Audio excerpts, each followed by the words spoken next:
민호 씨, 오늘 아침에 집을 나서면서 문득 제 구두 뒷굽이 조금 닳아있는 걸 발견했어요. 예전 같으면 이거 빨리 수선해야 하는데 왜 이렇게 칠칠치 못하게 관리했을까 하며 스스로를 자책했을 텐데 문득 이런 생각이 들더라고요. 이 닳아버린 흔적이 지난 한 달 동안 제가 얼마나 치열하게 현장을 누볐는지를 보여주는 훈장 같다는 느낌 말이에요. 우리가 흔히 결점이라고 부르는 것들이 사실은 우리가 살아온 궤적의 증거이자 새로운 가능성의 씨앗일지도 모른다는 생각이 들었습니다. 지훈 씨의 그 사소한 발견이 오늘 우리가 나눌 이야기의 핵심을 꿰뚫고 있네요. 사실 많은 사람들이 완벽함을 추구하며 자신의 결함을 감추거나 제거하려고만 애쓰잖아요. 하지만 경제학이나 재료공학의 역사를 들여다보면 흥미로운 사실을 발견하게 됩니다.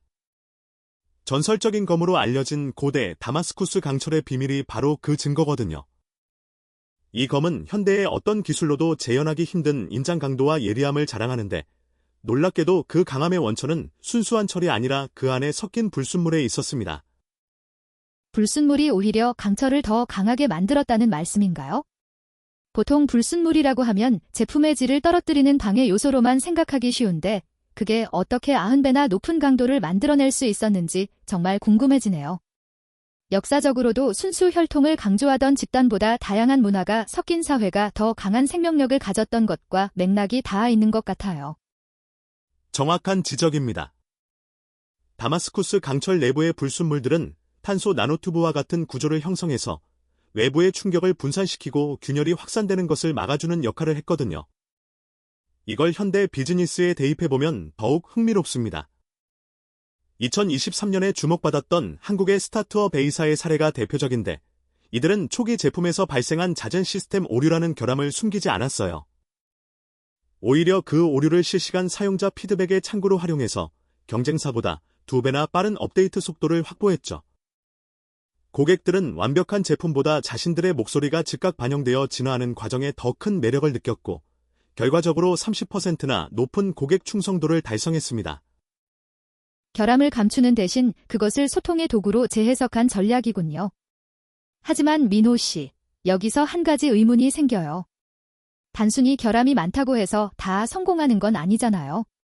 자칫하면 부족함을 정당화하는 변명처럼 들릴 수도 있을 것 같아요. 비판적인 시각에서 보자면 결함을 강점으로 승화시킨다는 말이 실질적인 해결책 없이 포장만 근사하게 하는 수사학에 불과한 것은 아닐까요? 아주 날카로운 질문입니다. 단순히 결함을 방치하는 것과 그것을 전략적으로 재배치하는 것은 엄연히 다르니까요. 여기서 뇌과학의 통찰이 필요합니다. 우리 뇌는 인식된 결함을 단순한 오류로 처리하는 것이 아니라 이를 해결하기 위한 새로운 신경회로를 구축하는 성장의 기회로 재해석하는 능력이 있습니다. 이를 가소성이라고 부르는데 뇌는 완벽한 상태보다 결핍이나 오류가 발생했을 때 훨씬 더 활발하게 에너지를 소모하며 학습합니다. 즉, 결함을 마주했을 때 우리 뇌는 비로소 혁신적인 사고를 시작할 준비를 마치는 셈이죠. 뇌가 결함을 성장의 신호탄으로 받아들인다는 점이 인상적이네요. 심리학적으로도 완벽주의에 갇힌 사람들은 작은 실수 하나에도 무너지는 취약성을 보이지만 자신의 부족함을 인정하는 사람들은 오히려 회복 탄력성이 높다는 연구 결과가 많거든요. 아까 민호 씨가 말씀하신 스타트업 사례처럼 조직에서도 리더가 자신의 취약성을 드러낼 때 구성원들 사이의 심리적 안정감이 높아지고 더 창의적인 아이디어가 나온다는 사실과도 일맥상통합니다. 맞습니다. 실제로 현장에서 일하는 분들의 반응을 들어보면 이 지점이 더 명확해져요. 대기업에서 근무하는 20대 사원들은 완벽해야 한다는 압박감 때문에 월요일 아침마다 머리가 띵할 정도로 스트레스를 받는다고 해요. 그런데 이런 뇌과학적 원리를 듣고 나면 내가 지금 겪는 시행착오가 뇌가 업그레이드되는 과정이라는 위안을 얻는다고 하더라고요. 반면 40대 중소기업 사장님들은 조직 내의 불협화음이나 불순물 같은 인재들을 어떻게 다뤄야 할지 고민하시다가 다마스쿠스 강철 이야기를 듣고는 무릎을 치시곤 합니다. 조직 내에 튀는 존재나 문제점들을 제거해야 할 불순물이 아니라 조직의 인장 강도를 높여줄 탄소 나노튜브로 바라보기 시작하신 거군요. 그런 관점의 전환이 있다면 경영의 풍경이 완전히 달라질 것 같아요. 그런데 은퇴를 앞둔 60대 어르신들 입장에서는 이런 이야기가 조금 다르게 다가올 수도 있을 것 같습니다. 인생의 후반전에서 마주하는 신체적 노화나 지나온 세월의 후회들을 어떻게 이 강점의 논리로 풀어낼 수 있을까요? 그분들에게는 인생 자체가 하나의 거대한 다마스쿠스 검이라고 말씀드리고 싶어요. 청춘의 매끄러운 표면보다 수많은 좌절과 상처라는 불순물이 섞여 단단해진 지금의 모습이 훨씬 더 가치 있다는 거죠. 뇌과학적으로도 노년의 뇌는 젊은 시절만큼 빠르지는 않지만 수많은 정보를 통합하고 맥락을 짚어내는 통찰력 면에서는 정점에 달합니다. 인생의 얼룩이라고 생각했던 것들이 사실은 나만의 고유한 문양과 강인함을 만들어낸 핵심 성분이었음을 깨닫는 과정이 바로 노년의 지혜 아닐까요? 인생의 얼룩이 나만의 고유한 문양이 된다는 표현, 정말 가슴에 와닿네요.